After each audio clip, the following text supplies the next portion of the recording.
Go the Distance, Chapter 24. Lost and Found.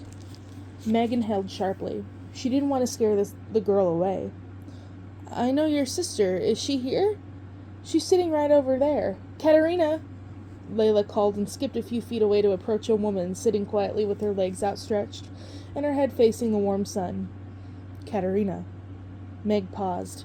This was the person Meg had spent so much time thinking about.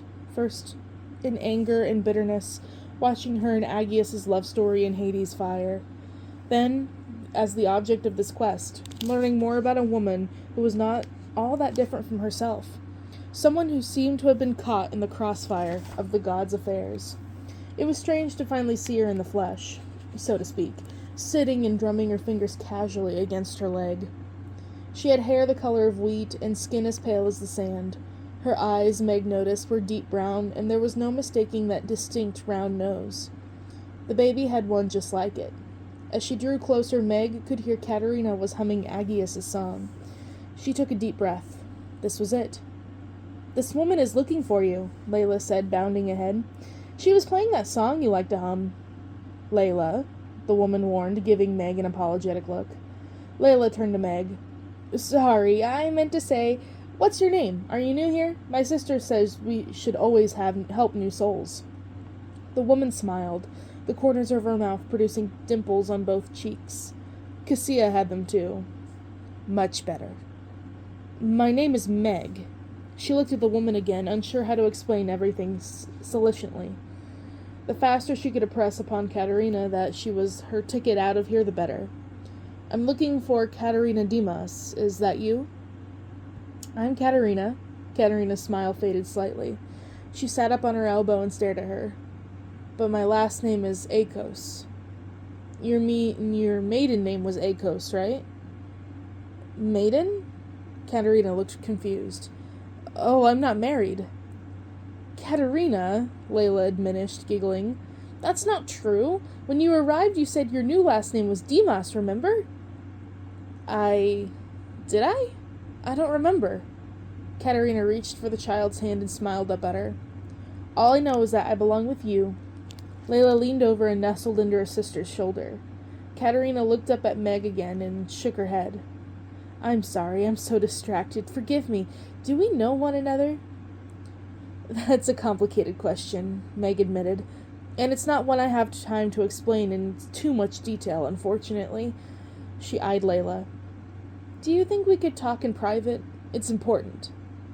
Katarina gently whispered something in Layla's ear. The child beamed at Meg, then took off racing across the meadow with her basket in hand. Katarina kept smiling till Layla's disappeared from sight. Then she looked at Meg, and her face hardened. If this is about my leaving the Evergreen, I'm not going, Katarina said, her eyes suddenly burning with a fire Meg could respect. I won't leave my sister here alone, and from what I hear, she'll be happier here than she'd be anywhere else. The two of us are staying. This isn't about the Evergreen, Meg tried to interrupt, but Katarina kept going. She's been on her own for too long already, Katarina said firmly. If you have a problem with it, then bring me to Hades, and I'll take it up with him. I won't leave this child again. Meg held up her hands to surrender. No one is going to see Hades. At least I hope not. This isn't about Layla, it's about you. I'm here to take you home. Katarina blinked. Home? Yes, Meg said breathlessly. I'm here on direct order of Hera to get you out of the underworld, she whispered. Your husband, Agius, and daughter, Cassia, need you in the land of the living. Katarina ran a hand through her hair, clearly flustered. Daughter? Yes, and your husband, Agius, Meg repeated, her voice rising with excitement. You weren't meant to get caught up in that flood. Flood? Katarina echoed again. Meg stared, wondering if she wasn't being clear enough. The one that you were lost in. I believe the gods didn't mean for you to die. In any case, they've sent me here to retrieve your soul. I'm to bring you back to your family, but if that's going to happen, we need to move quickly before Hades finds us. Meg couldn't blame her for being overwhelmed. No one got an offer like this. Meg took Katarina's hand, finding eye contact to make sure the woman was registering what she was saying. Do you understand? You can leave the underworld. A shadow fell across Katarina's face, and Meg noticed eerie dark clouds start to gather in the sky. But we have to go immediately. Katarina pulled her hand away. She started to breathe more heavily. I think you have the wrong person. I don't know an Agius or a Cassia. I don't have a child. I'm sorry. Good luck on your search. She stood up and started to hurry away. Meg was dumbfounded. How does Katarina not remember her own child? Did the dead forget the living when they crossed on the other side? No. That couldn't be possible. If it were, the families around her wouldn't have even been reunited. The people celebrating at the Evergreen Village wouldn't have been reconnecting. So why didn't Katarina remember Cassia or Agius? Of all the problems she'd imagined having in the underworld, Katarina not wanting to live was not one of them. Katarina, Meg started again, following her. That song I heard you humming when I found you? It's Agius's tune. Your husband wrote it. You must remember him. For a split second, Meg thought she saw Katarina's face flicker with some sort of recognition. But in an instant, it was gone. I don't remember where I learned that, actually. All I know is Layla likes it. Meg stumbled over a rock, panic rising in her throat. She reached toward the retreating woman. I know this must be confusing, but you have to understand. This is a never offer. You'd be a fool not to take it. Don't you want to live again? Katarina spun around. I am living, in a way, with my sister here in the underworld. Her voice was sad, but her eyes were firm. She's who I choose to spend eternity with. Please respect that and just leave us alone. Katarina hurried over to Layla, who was picking more poppies. Meg felt her heart stir at the sight of the two of them together. It was only then she realized what she was asking this woman to leave behind. Don't leave me, Mother. She heard her own voice in her head and winced at the memory. Stay with me. You're a big, tough girl. You tie your own sandals and everything. Thea and Meg's time together had been too short, and much of it was difficult, but Meg still wouldn't trade it for the world. She couldn't begin to imagine what it would be like to say goodbye to a younger sibling. No wonder Katarina felt so conflicted. I lost someone I loved when I was young, Meg said, approaching to the pair carefully. Both Katarina and Layla turned to her. My mother. She looked at Layla. She died when I was just a girl, and then I was on my own. Life was never the same after that. I miss her terribly every day. I miss mine too. Missing is a part of living and dying, Layla said quietly. Katarina took her hand, and Layla perked up. Do you look like your mother? She asked Meg. It struck Meg that a child this young seemed comfortable talking about death. Yes, Meg said, leaning down to her level. We had the same red hair, and we both loved music. My mother liked to listen to it, and I loved to play it. She taught me to trust my instincts and be strong. I am all that I am because of her. She sounds nice, Layla said wistfully. Is she here too? Yes, Meg said, and her heart twisted at the thought. I'm sure she misses you, Layla added thoughtfully. She'll be happy to see you when you find each other again.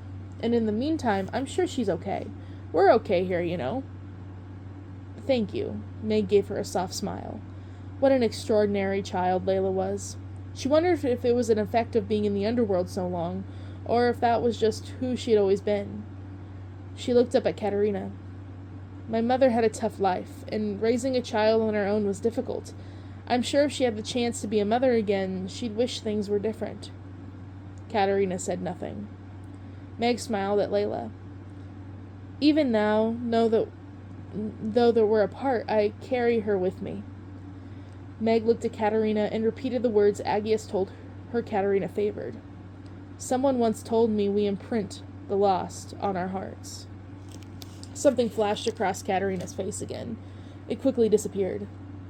Layla, look, a butterfly, she cried. Why don't you see if we can catch it? The child grinned, then dashed into the field to chase it. I'm sorry about your mother, Katarina said, but that means you must understand my feelings on the matter. I do, Meg nodded and looked at Layla a few feet away. No child deserves this fate. No, they don't. That's why I can't leave her, Katarina whispered. I don't remember a lot from my recent life, but I remember my early memories. Layla's passing always haunted me. My parents never said it, but I always felt like her death was my fault.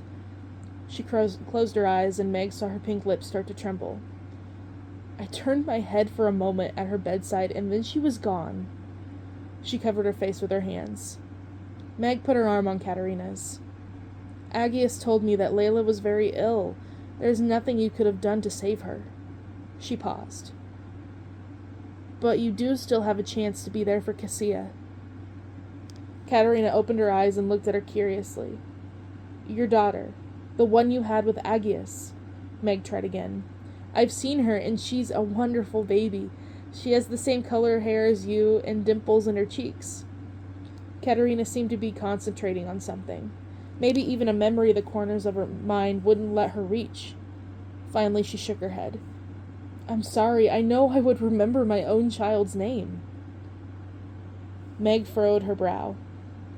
She had to get through. She has the sweetest laugh when she's not crying, and wow, can the kid eat. Layla didn't get a chance to grow up and experience the world, but Cassia will. Don't let her do it without you. Tears began to stream down Katarina's face. Please stop. I don't remember her. But Meg couldn't stop now. She was close to getting through to Katarina. She could feel it. Cassia will miss you so much, Meg continued as the wind picked up and the clouds gathered. In the distance she saw a flash of lightning. She needs you, and I'm here because Hera has given me a chance to bring you home to her. Katarina put her hands to her head and started to pull at her hair. Was she finally remembering? Meg felt her own buried regrets bubbling up inside her. You've been given a gift that no one receives, ever. I wish my own mother had once been in your shoes. Come back with me while you have the chance. Katarina shook her head. I don't remember, but... She hesitated. Yes? Meg leaned in, holding her breath. Katarina bit her lip as a gust of wind blew through the fields, tilting the poppies sideways. If what you say is true, will Hera let Layla return too? Meg looked at the innocent child playing and felt her heart sink all over again. I'm sorry, that wasn't part of their offer. But you could ask. Katarina pushed us as thunder rumbled again, sounding closer than it had before. I don't think... Meg wasn't sure what to say. Layla had been gone a long time. The gods could do some miraculous things, but bringing someone back from the dead so many years later seemed impossible, even for them. I don't think they can do that. The anguish written on Katarina's face was almost too much for Meg to take. Then I'm staying here. She turned to leave just as a blaring roll of thunder sounded. Meg felt her heart stop. Wait! No! Katarina snapped, and children everywhere looked up worried. I'm sorry. She lowered her voice. I don't mean to be ungrateful. This is a generous offer from Hera, but without Layla, I can't accept. Please, leave us in peace. She hurried after Layla, and Meg stood there for a moment, stunned. She was losing her. Meg racked her brain. What convinced me Aggius had moved on? And then she realized. Seeing him with Katarina. That's it. I need Katarina to see what she's missing. For it to be in front of her. Undeniable. How could she do that? The orchid. Meg reached for the flower in her satchel. It was a tad crushed, but it was still there. Just waiting for a moment to help, her heart started to beat rapidly again. Wait, please, I know how I can help you reclaim the memories you've lost. Katarina turned around. Layla stared at the two adults curiously as she swung Katarina's hand. This flower was a gift from a god, Meg explained, holding the orchid carefully in her outstretched hand. I can use it to call for help. Perhaps if you were able to see the family you left when you came to the underworld, you realize what you're giving up. You have a family? Layla said excitedly. No, Katarina said quickly, glancing at the flower. Don't listen to her, Layla. Please, Meg begged. Give me a chance to show you what you lost. Meg took a deep breath and pulled off the second petal. Katarina snatched the petal from Meg's hands. Enough! She ripped it into pieces before it could start to glow. No! Meg cried, dropping to the ground to try to catch the fragments. I don't want to remember what I've lost, Katarina said angrily. Please. Her voice broke as tears streaming down her face. Just leave us alone, I'm begging you. Come on, Layla. The child looked back at Meg sadly. Good luck finding your mother. Raindrops began to fall, and children began running in different directions, laughing and screaming with delight as the orchid pieces blew away. She wasted a petal for nothing. There was only one left now. Don't lose them, a voice in her head instructed, but Meg ignored it. She sank into the grass, ready to give up. Even if she caught up with Katarina again, what could she say to convince her? If she tried to use the last petal, Katarina would just tear it up again. She pulled out the hourglass. The sand was higher than ever. By her calculations, she had a day and a half left at most. She was running out of time. Clink! Meg felt something hot clamp down on her arm. It was a glowing red cuff. She looked up in horror. Gotcha, said Panic excitedly as he stood alongside Pain. Hades wants to see you. Then Pain snapped his fingers, and the three of them disappeared.